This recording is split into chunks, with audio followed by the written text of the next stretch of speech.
오늘 말씀 제목은 선물 좋아하세요? 입니다. 너희는 그 은혜에 의하여 믿음으로 말미암아 구원을 받았으니 이것은 너희에게서 난 것이 아니요 하나님의 선물이라. 행위에서 난 것이 아니니 이는 누구든지 자랑하지 못하게 함이라. 아멘. 아멘. 우리 다시 한번 우리 같이 한 목소리 한번 읽어볼까요? 자, 시작. 너희는 그 은혜에 의하여 믿음으로 말미암아 구원을 받았으니 이것은 너에게서 난 것이 아니요 하나님의 선물이라. 행위에서 난 것이 아니니 이는 누구든지 자랑하지 못하게 함이라. 아멘, 아멘. 네, 죄송합니다. 자, 우리 모든 사람이 이 땅을 살면서 공통적으로 경험하는 것이 있습니다. 그게 뭐냐면 고통입니다. 그렇습니다. 사람 누구나 이 땅을 살면서 슬픈 일을 당하기도 하고 어려움을 당하기도 하고 어떨 때는 가난에 처하기도 하고 어떨 때는 질병을 또 경험하기도 합니다. 또 심지어 억울한 일을 당하기도 하고요. 그러면서 우리는 어떻습니까? 늙어갑니다. 아무리 잘난 사람, 훌륭한 사람, 결국은 늙으면 다 별 수 없습니다. 그렇게 훌륭하던 영국의 처칠 수상 그분도 말년에 치매가 걸려가지고 그렇게 미친 짓 하다가 죽었답니다. 이것이 모든 사람들이 경험하는 인생입니다. 자, 여기서 벗어날 사람이 과연 누가 있을까요?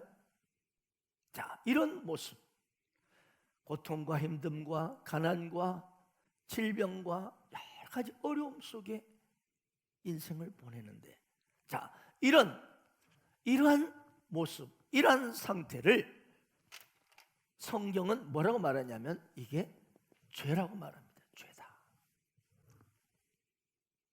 여러분, 성경에서 말하는 죄는요, 이런저런 나쁜 짓을 말하지 않습니다.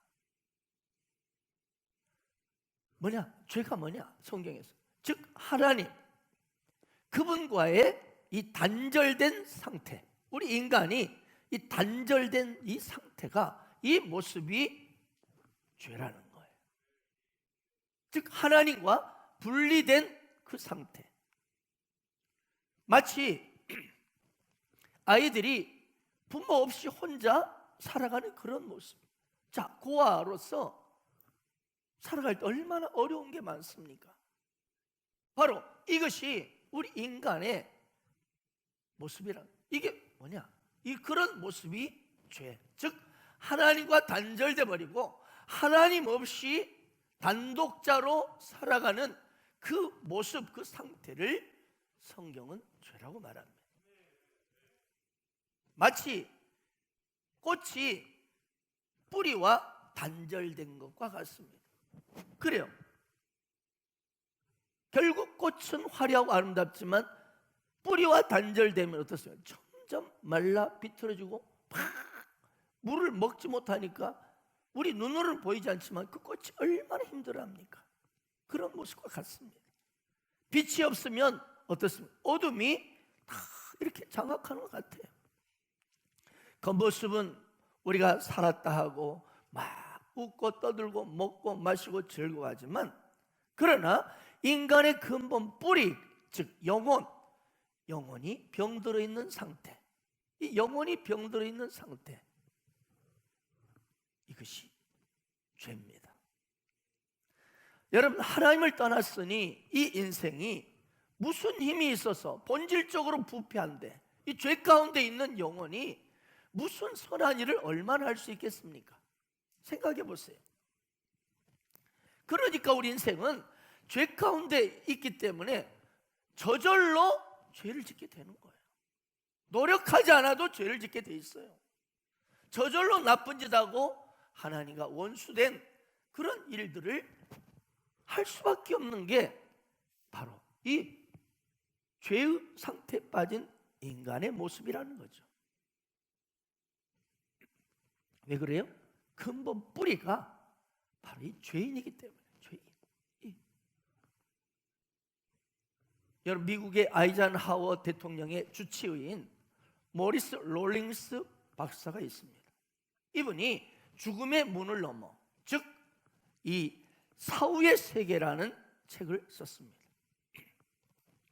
그 책에 나오는 내용입니다. 지금 이 모리스 롤링스 박사는 어렸을 때 그래도 장로 교인으로서 교회를 다녔어요. 하지만 성장한 뒤에는 인류 대학을 나와서 의사가 되고 박사가 되면서 결국 그는 완전한 이성주의자, 합리주의자, 논리주의자, 그리고 물질주의자가 되었습니다. 그래서 그는 죽음으로 모든 것이 끝난다고 여겼습니다. 그러니까 천국도 지옥도 사후의 세계, 아이고 그런 거 전혀 믿지 않았습니다. 그런데 이 롤링스 박사는 미국의 아주 굉장한 권위 있는 심장질환 의사로서 평생을 일하면서 당연히 마지막 심장이 멈추면 끝나지 않습니까? 그렇기 때문에 매일매일 이분은 거의 죽음을 경험하는 현장을 그렇게 겪으면서 25년을 살아왔습니다. 그러나 그처럼 죽음이 계속 이어지고 있는데도 한 번도 그는 죽음에 대해서 진지하게 생각해 본 적이 없었습니다. 그는 죽음 이후에 어떤 경험의 이야기들이 들려올 때도 전혀 믿지 않았습니다. 그것들은 한낱 꿈이든지 아니면 착각이든지 환상을 헛것을 봤기 때문이라고 생각했습니다. 그러던 1977년 어느 날이었습니다. 그가 근무하고 있는 병원에 조지아주 라파에스에 사는 48살 된 우체부 찰리라는 사람이 입원을 했어요. 그런데 이 동료 의사인 이 팸 찰스 워드가 그 환자의 심전도 검사를 하는 도중인데 갑자기 심장이 이 찰리라는 우체부가 멎어버린 겁니다. 그런데 놀라운 일이 뭐냐? 이 찰리는 자기 심장이 멎었다는 사실도 모른 채 막 입을 벌려서 이야기를 하는 거예요. 심장 멎었는데. 그렇게 4~5초가 지나자 이 우체부 찰리는 갑자기 어리둥절한 표정을 막 짓더라는 거죠. 심장이 멎었는데 마치 뭘 몰라서 질문이나 하는 듯 막 표정을 짓더니 그러더니 눈을 뒤집고는 탁 까무러쳐 버리더라. 즉시 간호사 하나가 달려와 가지고 여러분 생명의 키스 뭐죠? 구강 대 구강 호흡법을 이제 실시했습니다. 그리고 또 다른 간호사는 정맥 주사를 준비했습니다.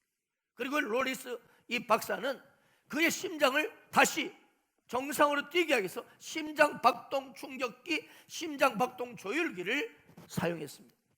그런데 갑자기 이 심장 박동 조율기를 사용하고 하는데 이 찰리라는 사람이 비명을 지르며 소리치는 거예요. 멈추지 마세요. 난 지금 지옥에 있어요. 지옥에 있다고. 그러자 이 롤린스 박사는 이 사람이 좀 너무 고통스러워 환각 상태에 빠졌구나 이렇게 생각했어요. 그래서 그는 이렇게 받아 넘겼답니다. 당신은 계속 지옥과 씨름하시오. 나는 지금 당신의 생명을 살리기 위해서 나 엄청 바쁘요. 그런데 그날 일은 매우 이례적인 일이었습니다. 대개 환자들은 이 심장 이 박동 조율기나 충격기를 쓰고 막 이렇게 누르잖아요. 그러면 그만 눌러요. 갈비뼈를 부러뜨릴 참이요 라고 의사에게 항의하기가 일수라는 거죠.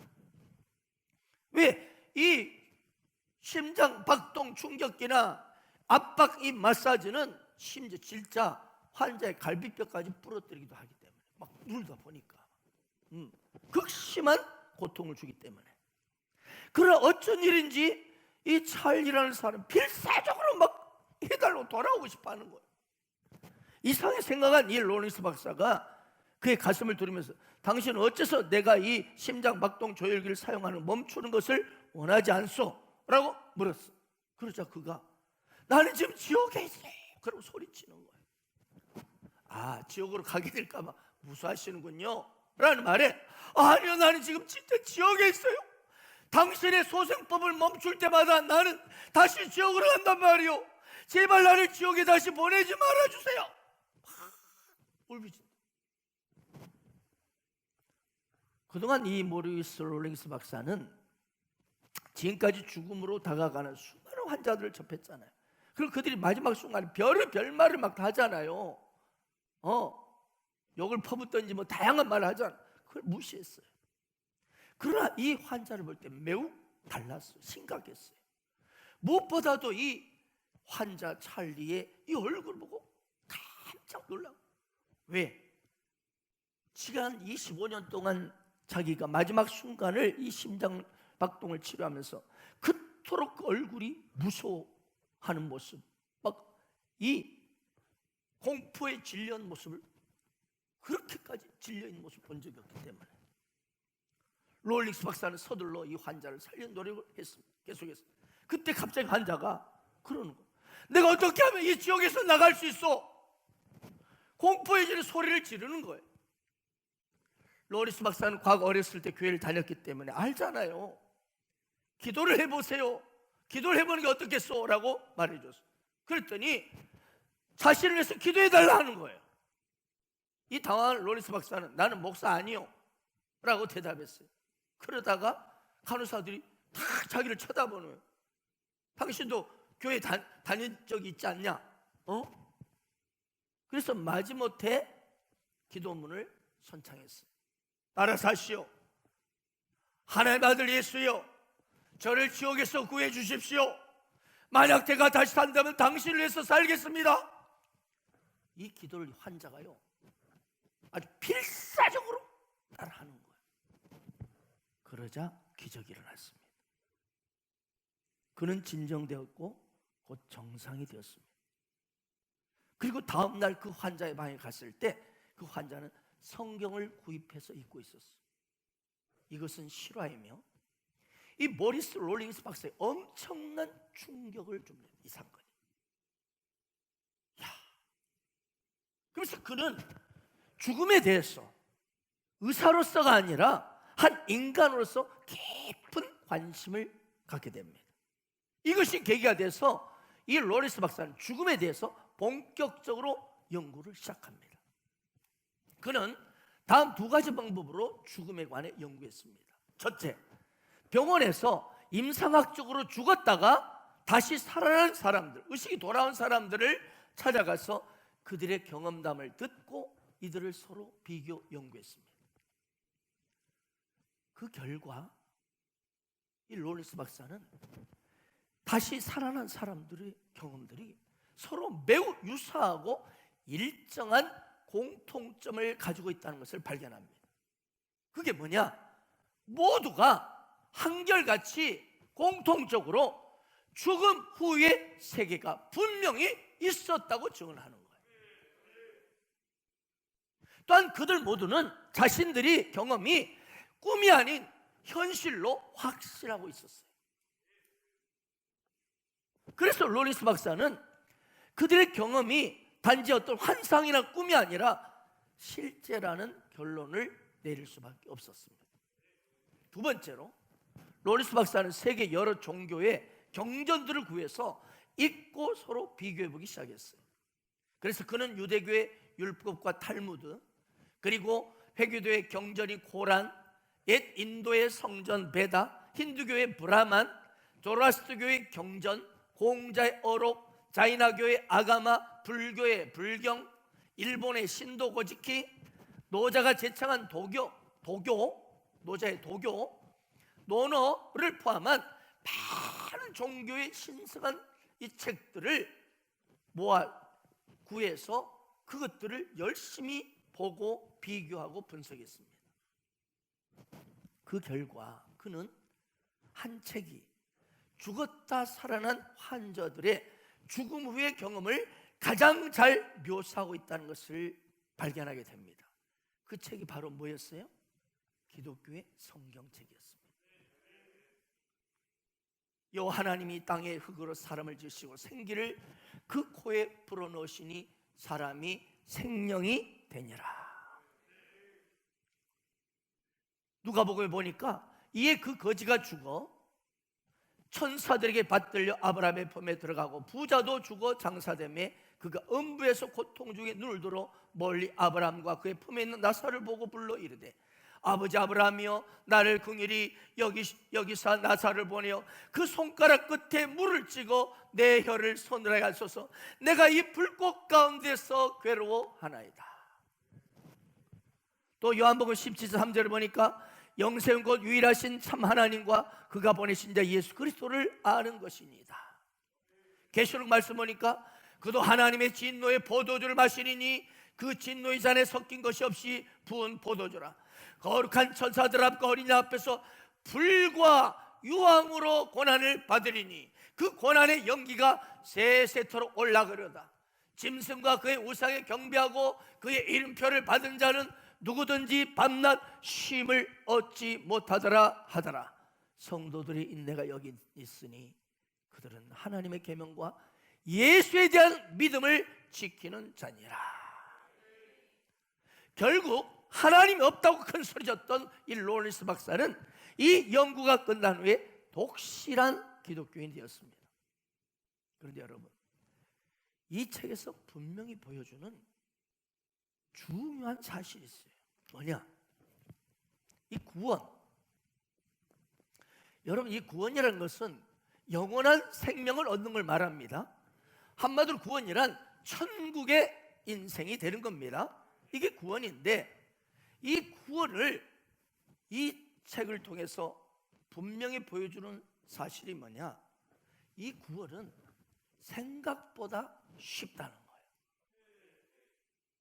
구원은 정말로 하늘의 하나님이 믿는 자에게 거저주는 선물이라는 거예요. 오늘 본 말씀 8절 한번 우리 다시 한번 읽어볼까요? 자, 시작. 믿음으로 말미암아 구원을 받았으니 이것은 너에게 난 것이 아니요 하나님의 선물이라. 여러분, 선물 좋아하세요? 선물 좋아하시면 두 손 들고 아멘. 그런데 구원은 선물이에요. 이것이 구원의 특징이에요. 구원이란 여러분요, 즉 영원한 생명과 천국에 들어가는 것은요, 인간이 아무리 많은 돈을 들여가지고 살 수도 없어요. 아멘. 착한 일 많이 한다고 천국 가는 게 아니에요. 도덕적 수양을 많이 한다고 해도 구원을 받지 못합니다. 그럼 어떻게 해요? 아니, 우리 인간의 노력으로 돈도 안 되고 노력해도 안 되고 아무리 착한 일 많이 해도 안 되면 어떻게 해요? 방법이 없잖아요.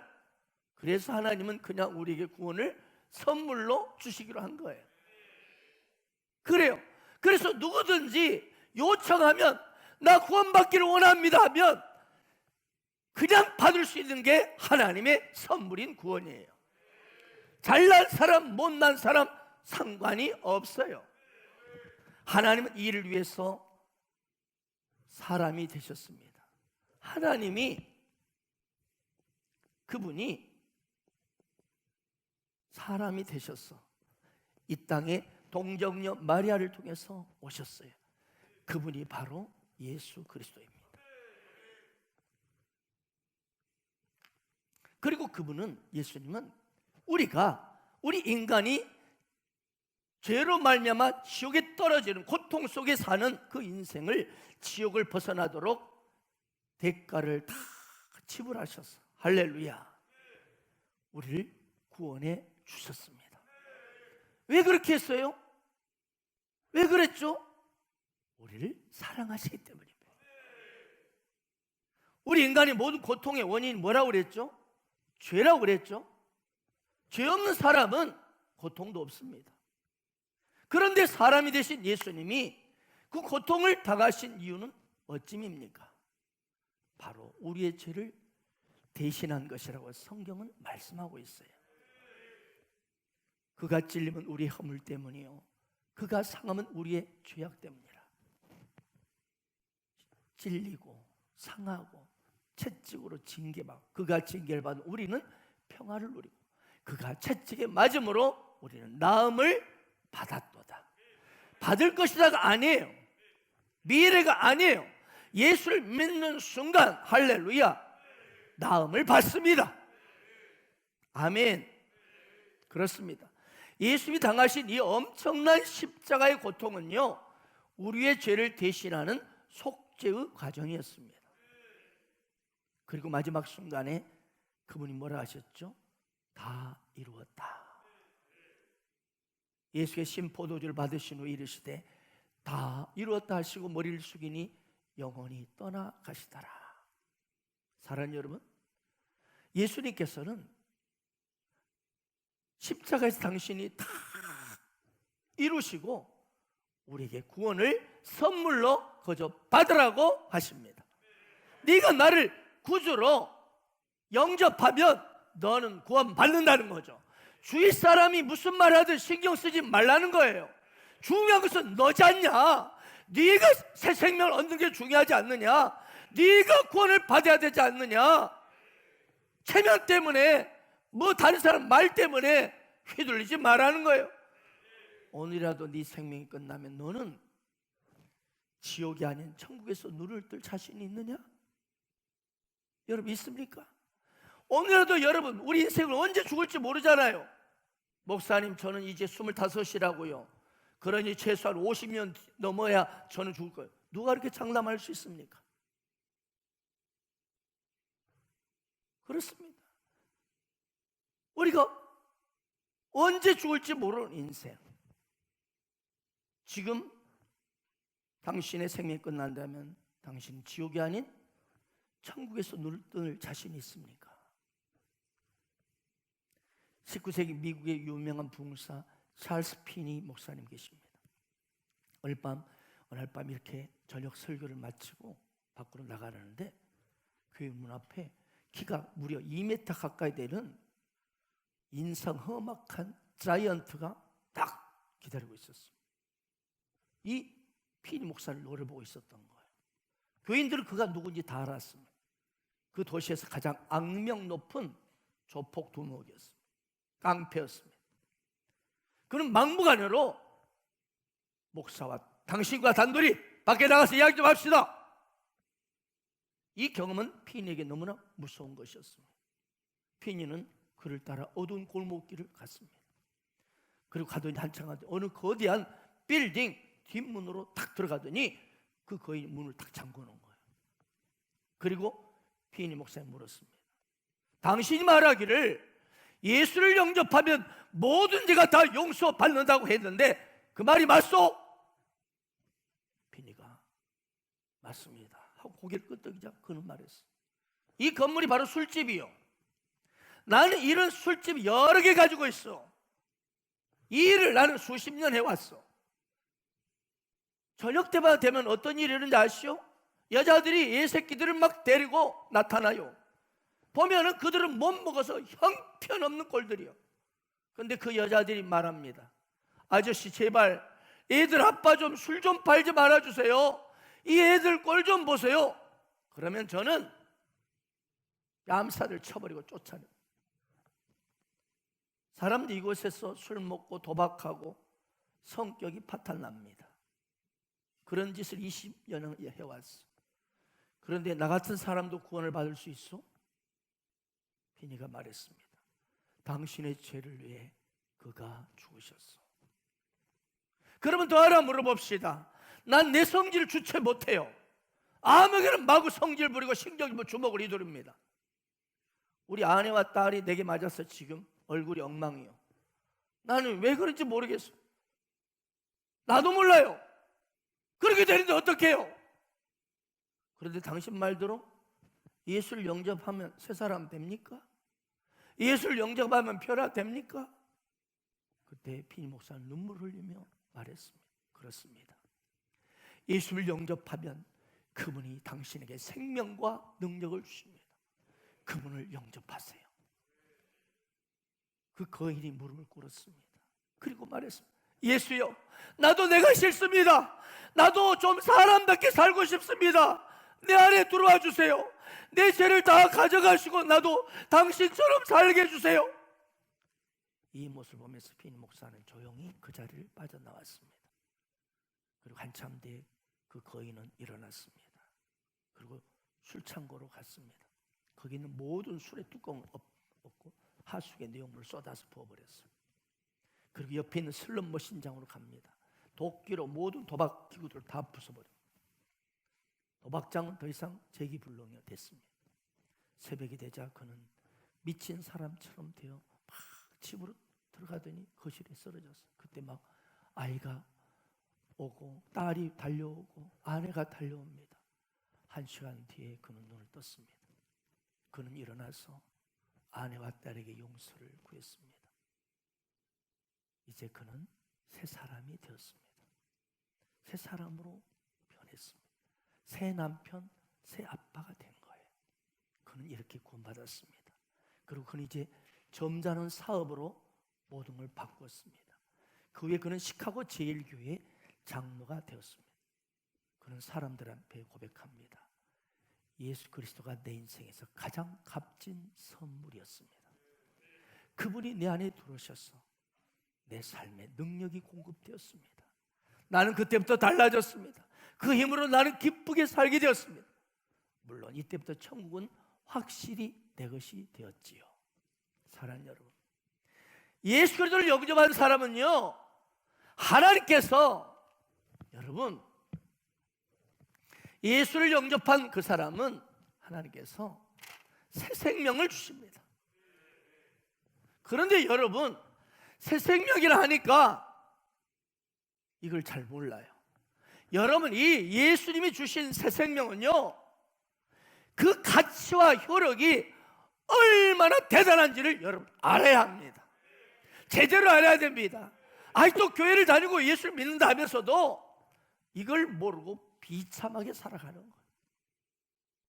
여러분, 이 새 생명이 들어온 자는요, 이 새 생명의 구원의 선물을 받은 자는요, 아직도 나는 여전히 약점이 많고 습관적인 죄악이 있을지라도 예수가 내 죄를 담당했기 때문에 내 자신은 영원히 용서받은 의인이 되는 거예요. 그러면 그 아름다운 용서받은 의인으로서 당당하게 기쁨과 감사로 살아가게 되는 거예요. 이것이 구원의 선물을 받은 자의 특징입니다. 이제 분명해졌습니다. 우리가 천국에 들었을 때 누군가 우리에게 물을 것입니다. 당신은 어떻게 이 천국에 들어올 수 있었습니까? 나 교회를 다녔어요. 나요, 이 세상에서 살 때 열심히 성실하게 살았어요. 나는 얼마나 착하게 살았는지 몰라요? 이런 것들은요, 천국에서는요 1점도 안 됩니다. 1점도 안 됩니다. 우리의 대답은 오직 한 가지. 나는 예수를 믿습니다. 그분의 십자가 보혈을 의지합니다. 그러면 100점입니다. 충분한 것입니다.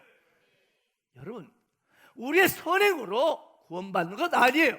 우리의 선행으로 이 새 생명의 선물을 받는 게 아니에요. 선물입니다. 아멘. 내 노력과 공로 하나도 없이 그냥 거저 주는 선물이 구원입니다. 그렇기 때문에 황당해서, 너무 감사해서, 행복해서 나도 모르게 선행을 하게 되는 거예요. 그 은혜가 감사해서요, 리더를 하고요, 직분을 맡고요, 교사를 해요. 그 은혜가 감사해서 교회 봉사도 하고요, 네, 기도도 하고요, 헌금도 하는 거예요. 억지로 내는 헌금 아니에요. 왜요? 감사해서. 그게 내가 대체 이 죄 중의 괴수를 내가 잘한 게 하나도 없는데 어떻게 나 같은 자에게 이런 영원한 생명, 천국을 주셨는가? 이 어마어마한 새 생명의 능력을 주셨는가? 이 마귀의 자식에서 하나님의 자녀가 되게 했는가? 그것이 감사해서 헌금하는 거예요. 구원과 삶은요, 마치 말과 수레와 같습니다. 수레가 말을 끌 수는 없잖아요. 수레가 말을 끌어요? 안 되잖아요. 우리의 선행이 우리의 구원을 이루지 못합니다. 오직 은혜, 할렐루야. 그 하나님의 은혜가, 하나님의 이 구원의 선물을 내가 받았다고 확신하는 자가 아름다운 인생으로 이끌어지는 것입니다. 그래서 오늘 사도 바울은 분명히 9절에서 이렇게 말합니다. 행위에서 난 것이 아니니 이는 누구든지 자랑하지 못하게 함이라. 여러분, 내가 어떤 착한 행위로 열심히 뭔가를 해가지고 하나님을 만나려는 사람은 결코 하나님 만날 수 없습니다. 기억하세요. 하나님은 가게의 주인이 아니십니다. 우리가 이렇게 돈 내려면 뭔가를 주면 주고 이런 분이 아닙니다. 하나님은 장사꾼이 아닙니다. 은혜로 그냥 거저 주시는 분이에요. 구원은요, 이 땅에 있는 그 어떤 것, 뭐 돈, 선행, 도덕, 그리고 심지어 성공으로는 도무지 아무리 노력해도 얻을 수 없는 하늘로부터는 고귀한 선물이 구원입니다. 아멘. 로마서 3장 24절을 보세요. 그리스도 예수 한번 읽어볼까요? 우리 같이 시작. 의롭다 하심을 받은 자 되었느니라. 여러분, 예수를 믿으면 여러분은 그리스도 예수 안에 있게 됩니다. 아멘. 그분이 내 인생에 들어오면 실은 내가 그분 안에 거하고 그분은 내 안에 거하게 됩니다. 아멘. 그리고 나는 아무것도 안 했는데 어때요? 하나님의 은혜로 죄의 속량, 속량이란 뭡니까? 용서와 자유입니다. 용서와 자유를 얻습니다. 또한 값없이 의롭다 하심을 얻게 됩니다. 절대 의인이 되는 거예요. 미래에 보십시오. 의롭다 하심을 얻을 것이니라 그랬습니까? 얻은 자 되었느니라예요.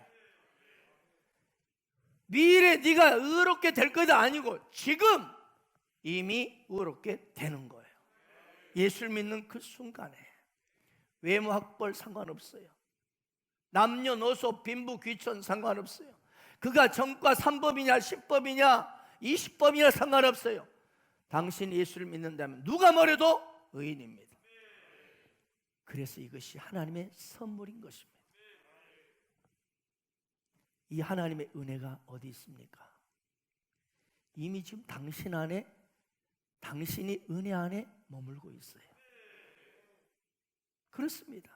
내가 예수를 믿으면요, 나는 이미 은혜를 지금 누리고 있는 사람들이에요. 당신이 몸부림으로 은혜를 막 주세요. 막 선행 열심히 해서 공로해 주시니까 축복 많이 주세요. 그렇게 해서 은혜의 바다에 도달하는 것 아닙니다. 이 하나님의 은혜를 지난 주일 말씀드렸죠. 그냥 편히 누리면 되는 거예요.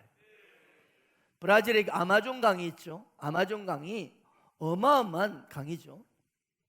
그런데 이 강 하구가 어찌나 큰지 강인지 바다인지 분간하기가 어렵답니다. 그런데 한 번은 이 바다를 지나가던 배 한 척이 생수가 떨어졌어요. 물이 떨어졌어요.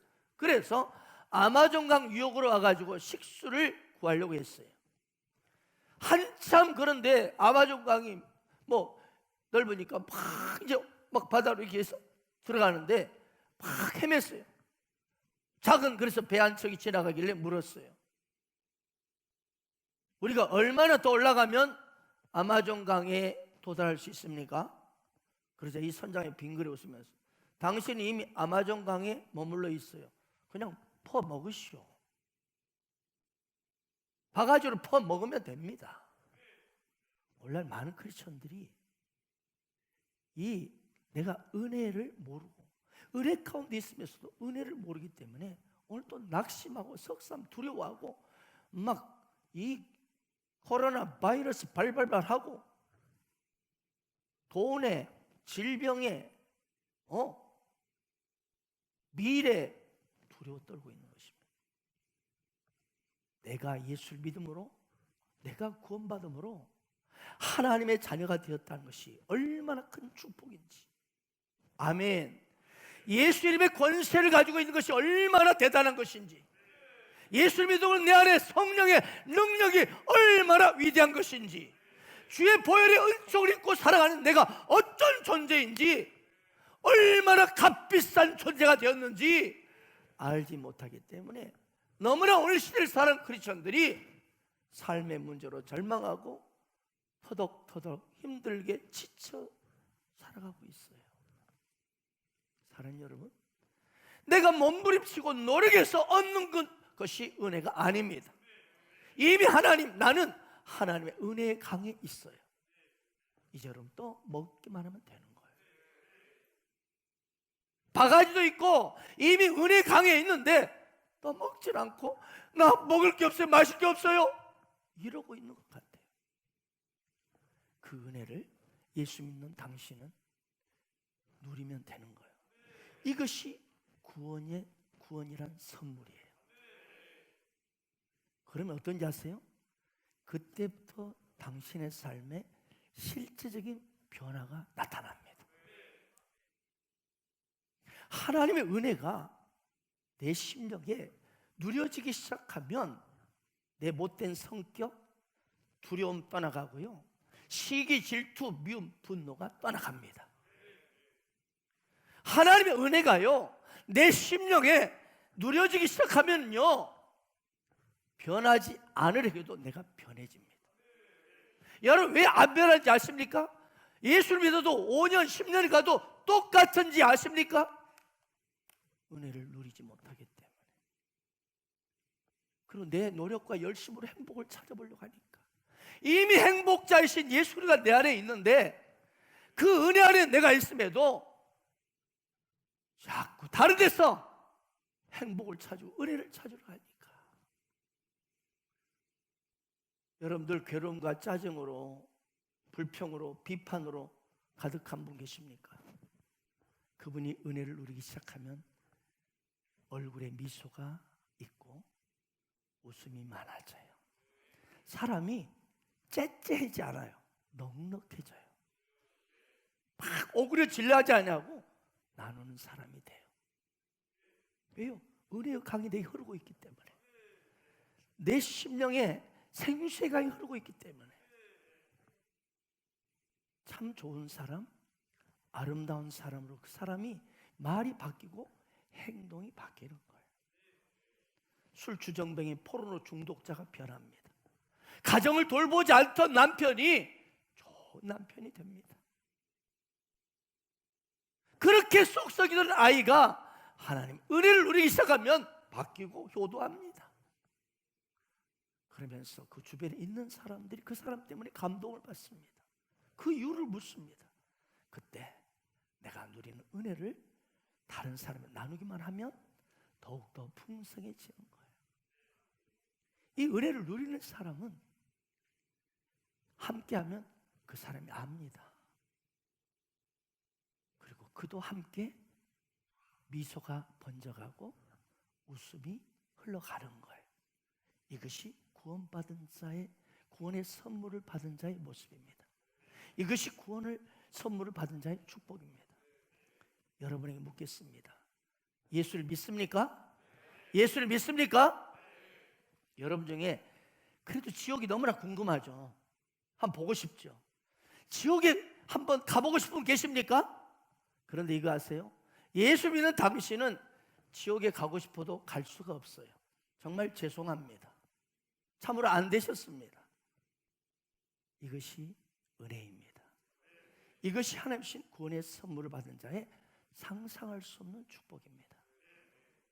이 은혜를 누리면서 그 은혜를 이웃들에게 흘려보내는 축복의 통로가 되길 축원합니다. 자, 다 일어나셔서 오늘 이 놀라운 하나님의 선물, 구원의 은혜를 찬양하고 기도합시다.